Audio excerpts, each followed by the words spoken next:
வணக்கம்.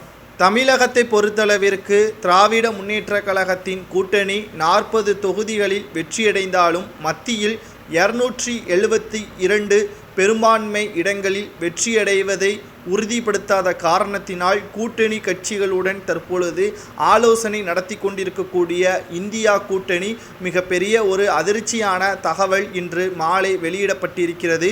மேற்கு வங்காள முதல்வர் மம்தா பானர்ஜி அவர்களிடம் இருக்கின்ற 29 தனித்து வெற்றி பெற்ற 29 தொகுதிகள் தற்பொழுது இந்தியா கூட்டணிக்கு நாங்கள் ஆதரவு தெரிவிக்கவில்லை என்ற தகவல்களும் வெளியாகியிருக்கிறது.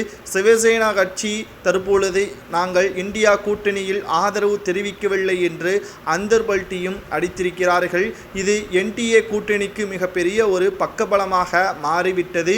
ஒட்டுமொத்தமாக இந்தியா கூட்டணியை பொறுத்தளவிற்கு முற்றிலுமாக கலந்து ஆலோசனை முடிவு செய்யாமல் நேற்று மகிழ்ச்சியாக இருந்திருக்கிறார்கள்.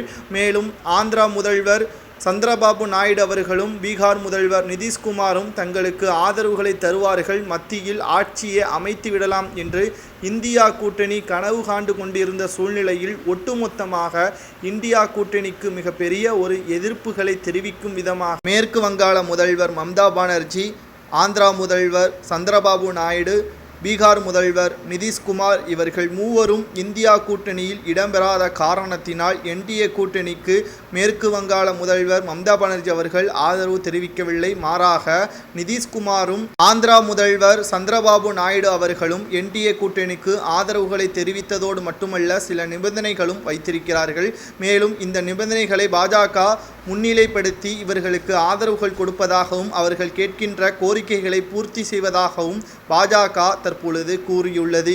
இதனால் தற்பொழுது 3வது முறை பிரதமர் மோடி அவர்கள் தமிழகத்தை மட்டுமல்ல இந்தியா முழுவதும் உள்ள மாநிலங்களில் இவர்தான் பிரதமர் என்பதற்கேற்ப அறிவிப்புகள் இன்னும் சற்று மணி நேரத்தில் வெளியிடப்படும். அனைத்து ஆவணங்களும் சரிபார்க்கப்பட்டு ஜனாதிபதி முர்மு அவர்களிடம் கொடுக்கப்படும். மீண்டும் 3வது முறை பிரதமராக மோடி அவர்கள் வருவதை யாராலும் தடுக்க முடியாது என்பதற்கேற்பதான் கூட்டணிகள் பாஜகவிற்கு பக்கபலமாக மாறியிருக்கிறது. ஆனால் ஸ்டாலின் அவர்களுக்கு இதில் சிக்கல் இருக்குமா என்று பார்க்குமேயானால் 40 தொகுதிகளை வென்றும் எந்த ஒரு பயனும் கிடையாது. மத்தியில் ஆட்சி அமைக்காத காரணத்தினால் பாஜக அமலாக்கத்துறை அதிகாரிகள் மூலமாக தனக்கு எதிராக இருக்கக்கூடியவர்களை தற்பொழுது மீண்டும் பாதிப்புக்கு உள்ளாக்கும் வகையில் சோதனைகள் மூலமாக அவர்கள் கண்களில் கண்ணீர் வரும் வடி பாஜக மீண்டும் தங்களது ஆயுதத்தை அமலாக்கத்துறை அதிகாரிகள் மூலமாக ஏற்படுத்துவதாக செய்திகளும் வெளியாகியிருக்கிறது.